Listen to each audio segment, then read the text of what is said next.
retour sur le plateau de TV Finance et avant de passer au Market Movers, une dernière information, le chiffre de l'inflation en France au mois de mai, et cette inflation, eh bien, elle accélère, plus 5,2%, ça y est, la barre des 5% est dépassée, et 5,2%, c'est un chiffre qui n'était plus atteint en France depuis septembre 1985. Vous n'étiez pas né, vous. Bonjour Slimane Emoura, en 1985, mais vous êtes à nos côtés pour évoquer les Market Movers.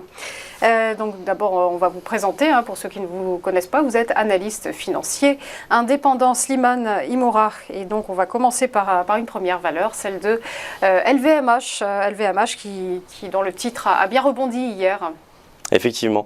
Donc jusqu'alors, LVMH était quand même assez pénalisé par le ralentissement économique chinois et justement les divers confinements imposés en Chine.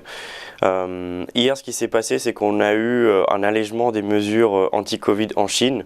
Donc LVMH qui, quand même, dans ses revenus, est quand même assez exposé à la Chine, a bénéficié de cette nouvelle. Donc le titre s'est envolé de 2,6%. Pour le moment, sur ce dossier, on a une tendance qui reste assez baissière. On est sous une résistance importante. On a ouvert en gap haussier hier. Donc pour le moment, la tendance reste baissière.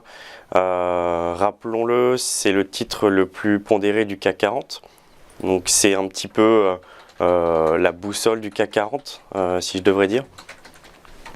Donc pour le moment, le titre reste baissier. Voilà ce qu'on peut dire sur LVMH. On a vu que Kering aussi était, on ne va pas en parler dans le détail, mais Kering avait bien tiré le CAC 40 hier.